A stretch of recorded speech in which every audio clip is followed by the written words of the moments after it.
I'm Matt Willoughby, a Sheffield-based film photographer, and I basically go around the streets taking pictures of people, strangers mostly. But... Excuse me, sorry to disturb you. I'm a film photographer. I go around Sheffield taking pictures of strangers. Would I be able to take your portrait? You just look really cool, just chilling. 3, 2, 1. Thank you very much. Probably say first time, my first digital camera that I bought were 2018, 2019. I bought it because on my job at the time, I was working in the film industry, so I just wanted a camera to document sort of like my work and stuff like that. And then digital weren't really for me. So I got my first film camera off of eBay for 27 quid. It were an old Fujifilm X-H2S. It were alright, but it got me into it. And then I went to Harrison's Cameras, and the lad that were on the till were Ewan Oxley. We got chatting, and I bought a Canon AE1 from him. And then as we got talking, he started becoming more evident that he were a film photographer, like mainly.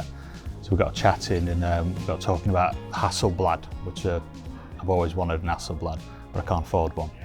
And it were actually Ewan that recommended Bronica.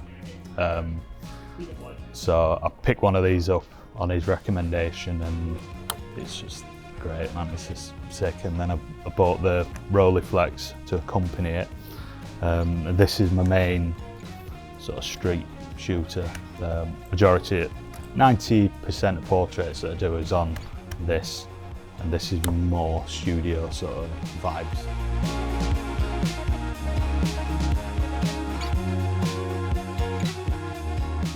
I'm doing a project called Faces of Sheffield, which is a monthly thing published in Exposed magazine, and it's basically just going around Sheffield city centre on a Friday or a weekend, something like that, and just having a little wander and bumping into strangers and taking the portraits and just sort of gathering a body of work of people of Sheffield, really.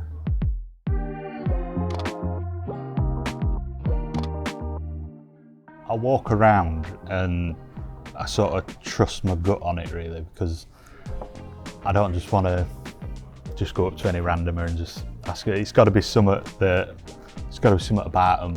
If they've got a certain look, if they're in alternative scene, if they're skinheads, or if they've got a vibe to them, sort of subculture sort of look to it. And basically just people that look like they've got a story to tell.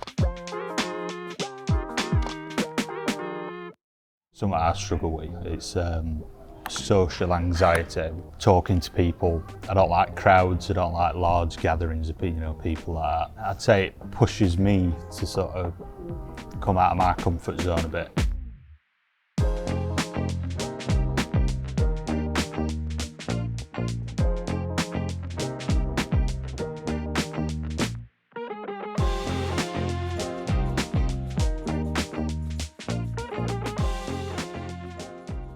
I mainly shoot, there's two films that I'll use. Tri-X400's a main one, because it's just got a vibe to it, it's just got a moodiness to it. And Ilford HP5, that's probably another one, because that's just sort of latitude when you're developing to sort of push or pull it or something like that. And after I've shot a roll, I can shoot a roll in a day, take it home, develop it myself in the kitchen sink, then I'll scan it, just digital DSLR, just scan it. Yeah, so I can usually turn a roll around in a day. There's 4 main sort of inspirations, because Ewan Oxley that I mentioned, he's a great photographer. He just sort of, it's his approach to photography, which is he just knows what he wants, and that's a cool thing. It's just, the way I shoot is just sort of spray and pray.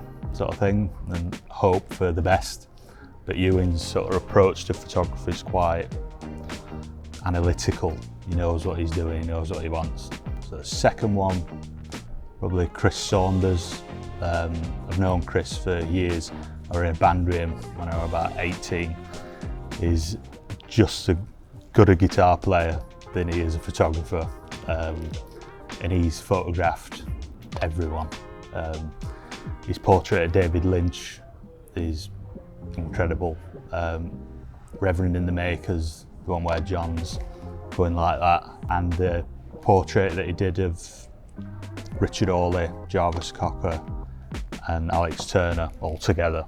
That was just a good picture. So yeah, he's an inspiration because of just the body of work that he's done. It's just, and his approach, again, he knows what he wants, and that's quite inspiring. Probably Rob Nicholson, Pedlo photographer. He's a recent friend of mine. He just photographs everyone, and his work ethic is just like second to none.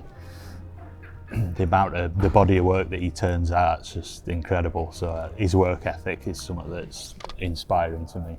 Probably lastly, Craig Fleming, because again, he's an outstanding portrait photographer. That's his main thing, and he shoots digital and film, and his film work is just, it's just crazy, man. It's just like some of the pictures that he gets. He photographed Bill Nye for LA Times, and them shots that he got were just crazy. And to say that he did it in 15 minutes, I won't be able to do that in 15 minutes, but it was a good one.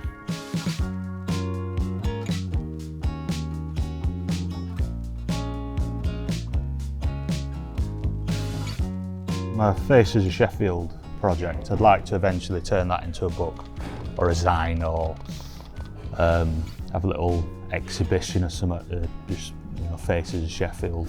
I think it's something really cool for sort of people just to see normal people in a gallery or something. I think that'd be quite fun. Probably after that, I mean, that's I think going to be an ongoing thing, so it might be multiple books or zines or something like that. But I think in the meantime, while that's sort of going on, I'd like to get into more studio work, editorial sort of stuff, fashion, music, anyone that's interested in that. So hopefully more studio work as well as my street stuff, that'd be cool.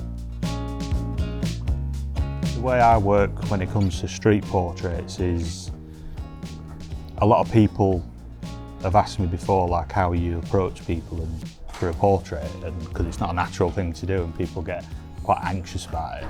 I sort of aim to get 10 people to say no, and if you aim for 10 people to say no, what I've found is you never actually get to that 10 people. You will get multiple rolls of film, but you never get to that 10, and it's just once you approach the first person and they say yeah, it gives you that confidence. So I think just sort of push yourself to do it. You can find me on Instagram, Matt Willoughby Film, that's my main thing. Yeah, that's where I post all my stuff. So.